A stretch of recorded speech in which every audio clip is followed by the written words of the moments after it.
분산도 동화쌤입니다. 이제 하루 계획 같은 거는 이렇게 써주는 게 좋아요. 그러니까 이제 며칠 날에 뭐 한다. 그럼 그날 걸 미리 쓰는 거거든요. 그래서 쓰다가 보면 분산이 되거든요.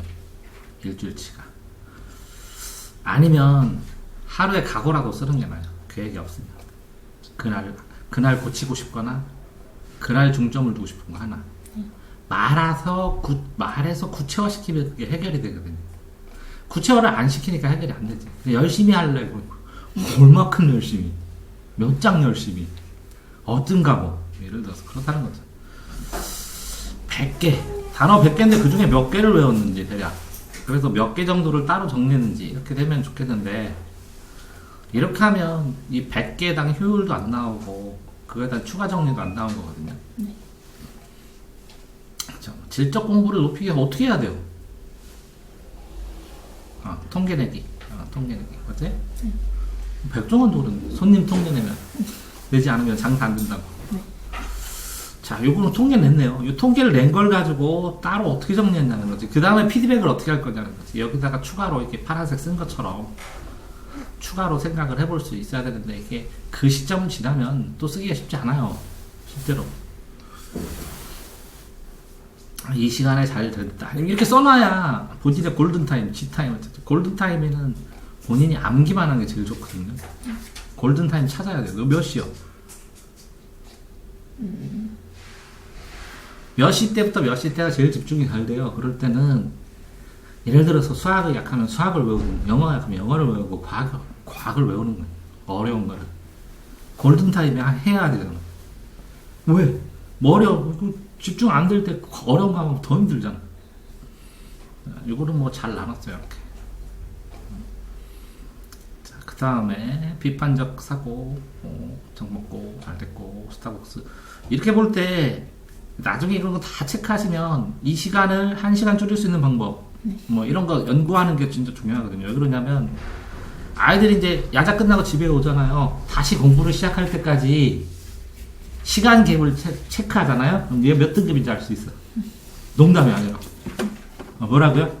본인이 공부를 놓았다가 다시 시작하는 요 사이에 시간을 조절을 어떻게 하느냐에 따라서 수준이 달라진다는 거예요. 예를 들어서 아이들이 공부 계획을 짠 다음에 공부한 거 빼고 남은 것만 딱 계산하면 너 평균 몇? 하면 딱 맞아요.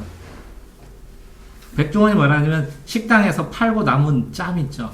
버린 거. 스님들이 안 먹는 거 보면 식당 얼마나 잘 되는지, 식당 어떤지, 어떻게 고쳐지는지 다 보이는데, 네. 똑같아 공부하다가 남은 거 보면 다 보여. 공부한 흔적 분석하면 다 보이고, 공부한 연습장 분석하면 다 보여.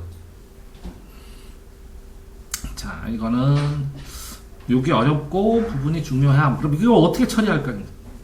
그래서 뭐 무슨 자료가 있었으면 좋겠다 이런 생각까지 하세요. 그러면은 적어놓으면 내가 봤다가 빨간색 보고서 내가 찾아서 출력해서 줄게 이렇게 하잖아. 그렇게 안 해주잖아 사람은. 근데 난 되게 좋아하잖아. 이렇게 처리해서 하는 거. 네. 자, 외울 것 뭐 미리 외워도 상관없는데 이게 외울 것을 특정해서 정해놓으면 언제 좋아요? 학교 수업 시간에 외워요. 수업 시간이 되게 길어요. 생각보다. 근데 예습을 하고 나가면 이게 할 게 별로 없어요. 그럴 때 뭐 하는 거예요? 무한 반복으로 쓰면서 외우는 거예요. 수업 시간이 무슨 시간이에요? 왜요? 암기 시간. 암기 시간. 이렇게 외울 때 뭐라고? 선생님 힌트 준 거는 또 빨간색으로 표시를 해놔야지. 요거는 시험 낼라나 보다, 이렇게.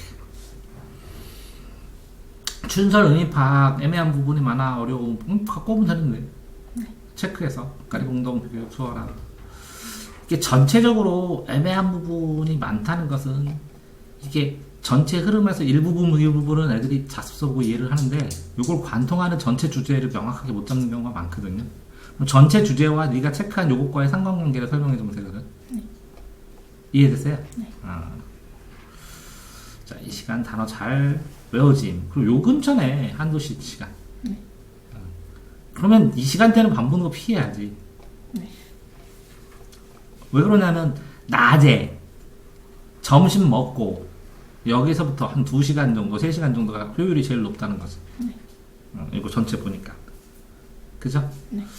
수학 문제, 어렵게 느끼는 단원 한 번 더 풀었다. 이게 40분에 그러니까 이걸 반으로 나눠서 여기는 시간이잖아. 근데 시간으로 쓰지 말고 분으로 써요. 네. 그래야 5분 단위까지 1분 단위까지 쓰니까 여기다가 효율성을 써줘야 되거든.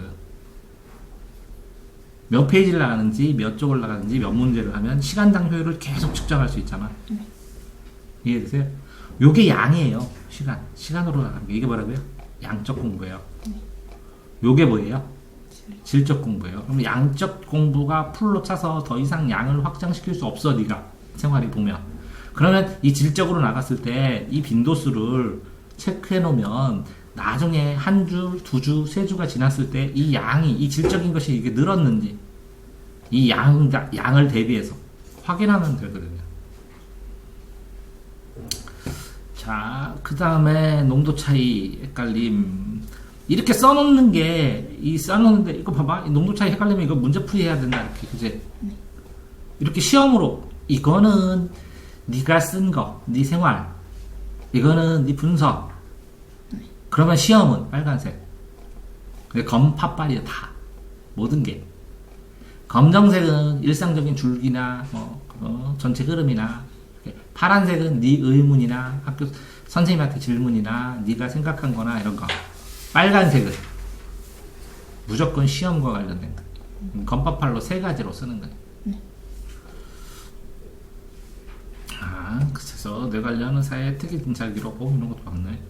도함수 활용 뒷부분 난이도 높다. 도함수 활용 어려움. 그러면 도함수 활용 미리 이렇게 안 풀더라도 이거 도함수 활용 이게 메모지에다가 저기다가 포스트잇에다 도함수 활용 문제 몇 문제 정도 필요합니다 이렇게 해놓으면 나중에 풀면 되지. 제도 주소 문제. 근데 이게 왜 어려운지까지 써야 되는데 사실은 요걸 보면 나올 거거든. 어떤 점이 어려웠는지. 그러면 그거에 대한 해결책이나 해소책도 얘기를 해줄 텐데. 확률 별로 어렵지 않았다. 그쵸? 이렇게 써놨는데 통계로는 아직 반영이 안 된 거예요. 근데 아깝지. 통계 어떻게 해요? 이걸 써야지. 50분에 33. 수학했지. 그럼 50분에 33. 또 뭐 했어? 어떤 거는 뭐 이렇게. 그러니까 이게 약자로 써야지. 이걸 라이트로 썼는지 리드로 읽었는지 문제 풀어서 솔루션으로 문제를 풀었는지 이렇게 네가 정하면 되잖아. 네. 안 그럴까? 맞아. 공부 방법하고 그거에 대한 개수. 그래서 통계를 내는 방법 자체를 자기가 계속 연구를 해야지. 이것도 40분에 3거든. 자, 단어만 보더라도 여기는 100개, 여기는 50개, 그죠? 요거 30분에 50개, 1시간에 이거는 90분에 100개잖아. 네. 그럼 이게 훨씬 좋네, 30분에 50개가. 네. 좋았어요. 그러니까 실제적으로 공부를 하긴 했는데 졸면서 하든 멍들이 사든 시간이 가. 그지? 40개. 그러면 해석 능력이 약할 때는 어느 부분이 약하냐? 그럼 그걸 해결해 주는 방법을 하는데. 문제점이란 것은 공부를 했을 때 드러나지 공부를 안 하면 안 드러나요. 공부를 했을 때 문제점을 써놓으면 그걸 고쳐나갈 수 있어. 근데 아이들이 공부를 하고 문제점이 드러나면 다 그냥 버려. 그래서 뭐 해줄까? 그럼 몰라. 그럼 열심히 하면 돼요. 이걸 찾으라는 얘기지. 찾으면 개선책은 나랑 같이 고민해보세요. 충분히. 몰록들은 쉬운데 화학반응식. 이게 몰록들 계산하려면 화학반응식이 익숙해야 된다는 것이. 화학반응식 자체가 여러 가지니까 또 겁나기도 하고. 자, 요런 거. 뭐 혼동된 거 써놓고. 에이트포 소모 원리가 조금 어려워. 그러니까 이제 이게 상대적으로 이렇게 추상적으로 써주면 고치기가 쉽지 않다는 거지. 그러니까 그걸 구체하게 어떻게 쓴다는 거지. 어떻게 써야 되느냐. 이거를 자꾸 연구를 해난다는 거지. 그러니까 전체적으로 다 뭐 이것저것 하면서 학원 다니면서 요 사이인데 요 학원 시간이니까 빼놨을 거 아니야. 아니, 설날이요. 설날. 요거는 여기도 설날. 설 연휴에서 했구나. 여기 설날. 나름 설 연휴인데 많이 선방했네.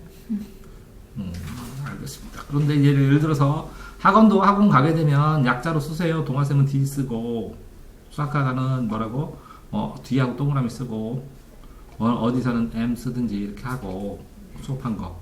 그런 다음에 여기다가 뭘 배웠는지 몇 개나 나갔는지 시간당 효율이 어떻는지 이걸 어떻게 계산을 해야 될지 내가 통자 불가능한데 이렇게 하려면 어떻게 해야 될지 추가로 뭐 그런 것들 정리해서 써놔야 된다는 거. 아깝다는 거죠. 10분의 7이면 이게 한 40분인데 10분이면 좀 어려운 거 푸는 거네요. 네. 아, 최고난도. 이렇게 써있잖아요. 네. 근데 그래도 알 수 있잖아요. 최고난도면. 그럼 난이도별로 이게 최고난도일 때는 상 10분의 7 이렇게 쓰든지. 네. 아, 그런 식으로 통계를 내야 되거든요. 그러니까 30개인데 몇 개를 풀고 몇 개를 정리해야 되고 다음번에 뭐 이렇게 써놔서 여기다가 어떤 통계든 내야 그 통계를 고치는 걸 가르쳐 주죠. 네. 사람마다 통계를 내는 것도 다 다르고 그러니까. 어쨌든 이렇게 전체적으로는 안 썼지만 뭐 설 연휴 기간에 열심히 했고 이 검은색하고 파란색 썼는데 아쉬운 거는 전체적으로 빨간색이 있어서 시험 관련된 거 체크해야 된다는 거 하고 그 다음에 이 파란색으로 쓴 걸 구체적으로 해결책을 나름으로 이게 좀 더 구체적으로 어렵다면 어떻게 어렵고 뭐가 어렵고 이런 걸 써놓으면 그거를 이 빨간색으로 변형시키든지 아니면 이거는 검은색으로 그냥 이렇게 정리하면 돼 라고 하든지 아니면 이렇게 추가를 심화해야 돼 하든지 이렇게 얘기를 해주겠죠. 네. 됐죠? 네. 질문 있어요? 네, 그 영어 막 지문을 읽는데 영어 공부를 그래도 오래 했잖아요. 네. 근데 영어 공부가 이제 네. 해도 뭔가 느는 느낌이 하나도 안 들어요. 아, 그리고 일단 책을 가졌고 그건 따로 얘기해요. 네. 영화 흔적 보고 수고하셨습니다.